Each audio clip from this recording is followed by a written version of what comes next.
Salut à tous les amis, on est parti pour ce tout nouvel épisode de Bleach. Alors c'est l'épisode 22 de la saison, enfin de 1000 Year Blood War. Ou l'épisode 388 pour ceux qui suivent depuis le début.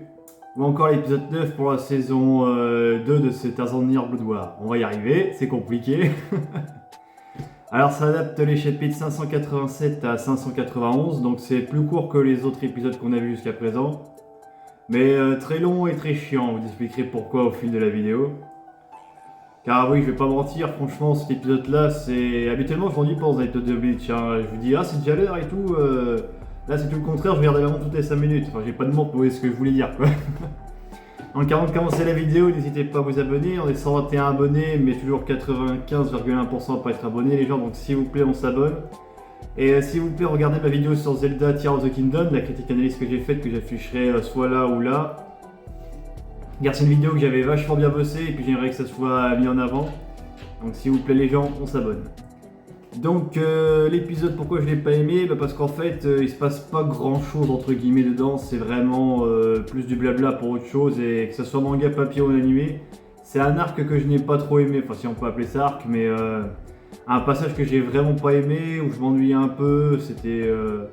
c'est le combat un peu technique, vous voyez, c'est pas... mais pas technique dans le sens Hunter x Hunter, un peu technique... Enfin j'aime pas quoi, voilà. Donc on commence l'épisode avec Iwama et puis ses complices qui partent pour le palais royal, donc ça fait des grosses déflagrations tout autour du Seraitei, tout le monde est choqué, voilà.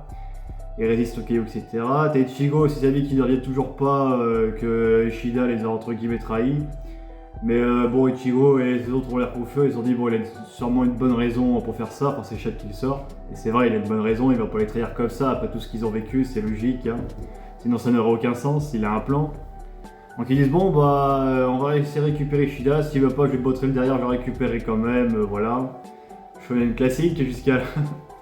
Donc après ils se rendent, vous savez dans l'espèce de labo un peu bizarre là de Keisuke Wara ou de Mayuri, je sais pas qui est le labo mais bref voilà. D'ailleurs Wara en profite pour dire ouais je suis meilleur scientifique que Mayuri, le gars est trop modeste hein.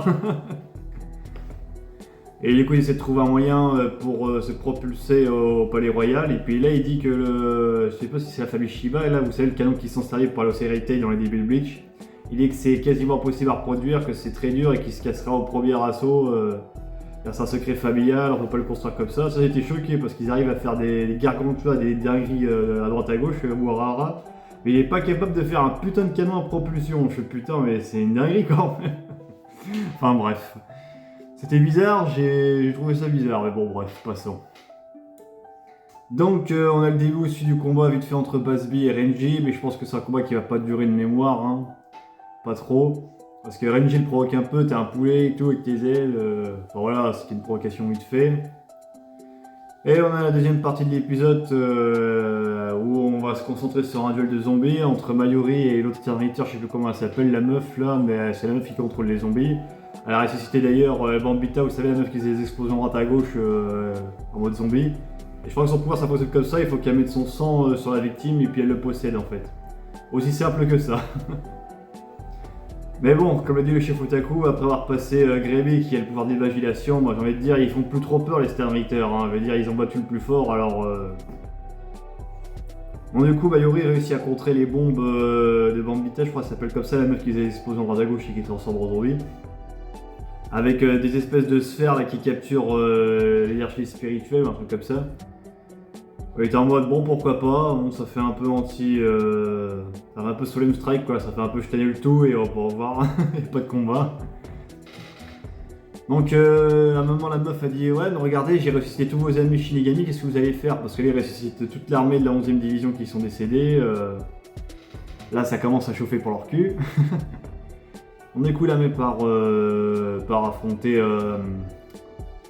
les autres, et puis là t'as Mayuri qui dit j'ai pas le cœur à affronter mes anciens soldats, alors qu'on sait que le mec il s'en pitié, qu'il s'en bat les couilles, hein, et tu sais exactement ce qu'il fait. Et c'est lui-même qui a tué ses propres collègues pour établir l'équilibre dans le monde dans le début de la saison, donc bon, sortez-moi pas, j'ai un état d'âme, je suis Mayuri, non c'est pas possible. Donc il dit regardez j'ai ramené 4 Ankar avec moi, des sortes de zombies avec, qu'il a trouvé dans le labo de Zeio Laboro, je sais pas comment il s'appelle là, vous savez, Zayel, voilà c'est ça. C'était ça du coup. Alors, C'était un peu bizarre cette explication parce que bon, ils sont techniquement morts, ils le disent eux-mêmes qu'ils sont morts. Ce qui les a ressuscités en mode zombie, je sais pas trop. Mais bref, voilà, c'est des quêtes à rencard un peu random que. Je sais plus quoi il s'appelle là, le vice-capitaine de la 11e, et bref, que des randoms ont affronté, c'était des randoms aussi, mais voilà, ils mettent une pâtée au Shinigami classique. Et encore heureux, j'ai envie de dire, parce que s'ils sont poutrés par les Shinigami classiques, bon, voilà, c'est qu'il y a un problème. Et puis l'épisode se termine, on voit Itsugaya en mode zombie avec, vous savez, le capitaine, je sais plus de quelle division il est, mais lui qui a le pouvoir de la glace, là, Yorinmaru. Alors ça, c'est un passage qui m'avait beaucoup déçu à la fois dans le manga, à la fois dans l'animé. Pas à cause de la mise en scène, mais à cause du scénario en fait, parce que je me dis putain, un capitaine qui se fait posséder comme ça, qui se fait baiser la gueule comme ça dès le début du combat de cet arc, je suis putain mais merde quoi, merde. Alors ok, c'est le plus jeune des capitaines, mais bon, c'est... Non, pour moi c'est trop. Se faire manipuler comme ça, c'est moyen. De toute façon, on va rentrer là dans les défauts de l'arc là, actuel. Là, je pense à une scène en particulier que Chef Otako pense aussi. Et quand on va y arriver, je pense qu'on va tous gueuler. Mais bon, peut-être qu'ils vont rectifier ça et ça sera pas mal. Bon, en tout cas, je vous laisse les amis pour cette vidéo. J'espère qu'elle vous aura plu et que les prochains épisodes seront plus intéressants que celui-ci. Car je sais pas s'ils vont montrer directement ce qui se passe au Palais Royal. Dans ce cas, ça sera intéressant. Mais bon, ce qui se passe en bas, je m'en fous un peu en vrai. Mais je crois que le nom du prochain épisode, c'est aussi l'exposition des zombies partie 2 ou une connerie comme ça. Donc bon, on va encore se taper les zombies, fait chier, c'est comme ça. Et on aura que le Palais Royal vraiment à la fin de cette partie-là. Donc voilà, à très bientôt les amis, ciao.